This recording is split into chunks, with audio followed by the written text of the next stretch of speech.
everybody. Not sure what happened there, but here we are with part 2 of the dinky loom weaving video because I disappeared halfway through, so apologies about that. I carried on weaving whilst Lee was getting the technical side sorted out, so we're ready to go again now.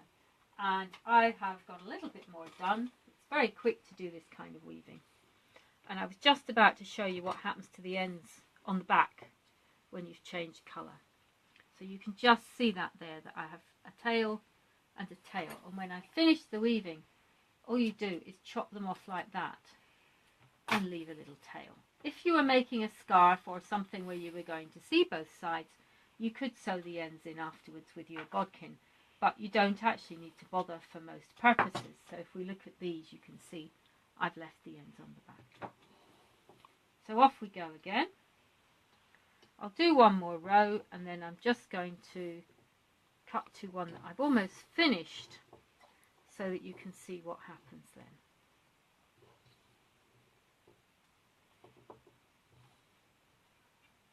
Okay, we'll set that one aside and we'll move on to the other one that I have been doing. So this one is getting very near the end. Quite hard now to get that bodkin through, the weaving needle through, and one of the things that can happen is it starts to pull the warps off the nails, so we don't want that. So changing to this needle or the bodkin that you've been using, and just, in fact, I'm going to change to the bodkin because that needle has a sharp point, which isn't handy really. It tends to cut into the yarn, so having this one is really a lot better. It's got a nice blunt end, and the fact that it's flat, it's easy to hold, and it also is not very wide. So in, out, and with this I'm just going to go part way across the row at a time, like that.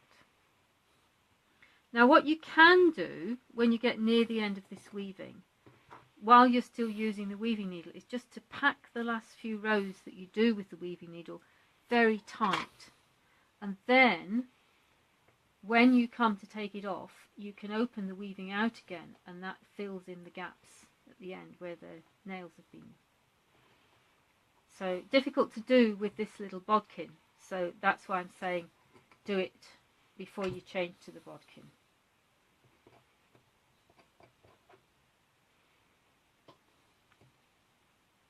Okay, just do one more. And you can see why the weaving needle is very handy. It's always a bit more awkward when you get to this stage, but you see I've turned that on its side, which helps me. It's really handy having the bigger weaving needle if you get the kit, because it's just quicker to do the weaving. And I'm just going to do this row and then I'll show you how to take it off the loom. See, I'm lifting it a bit and that's helping me to get the needle in. And you'll see that I'm actually weaving with my right hand on one row and my left hand with the other row. If you don't want to do that, you can turn the loom round so that you can go from the same end again. Okay, we're going to pretend this one's finished and I'm going to take it off. So all I'm doing is flipping it off the pins, and if you look there, you'll see that because I've packed it up close to the pins, I've not got much of a gap there. And then I'm just going to loosen this knot. And you'll notice that that's why it's quite handy to have a single knot that you can undo. You could just leave the knot and just sew the ends of the weaving in anyway, but it's quite handy if you can get the knot out. So I'll pop this one off. And undo this knot. It's easier to see it, of course, if you use a pale coloured warp.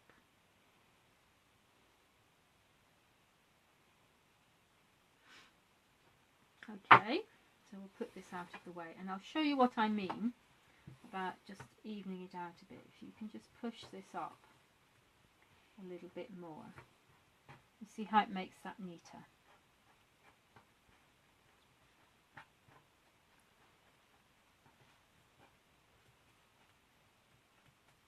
And you can continue doing that until it's how you want it. and you can do the same at this end. I will put another couple of rows in there before I neaten the other end, probably, but you can do it just the same and neaten it up.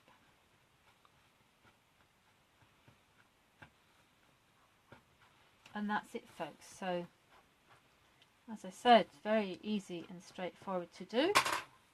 And there's one more square. So that's, well, quite a lot I've got there really. 10, I think. Okay, so thanks for watching. Sorry about the hiatus in the middle. And from Janet at Create With Fibre, we'll see you very soon. Have a look at the website if you want to have a look at the dinky looms and just find out a bit more about them. And it's createwithfibre.co.uk. I'll put that on as a link. Bye!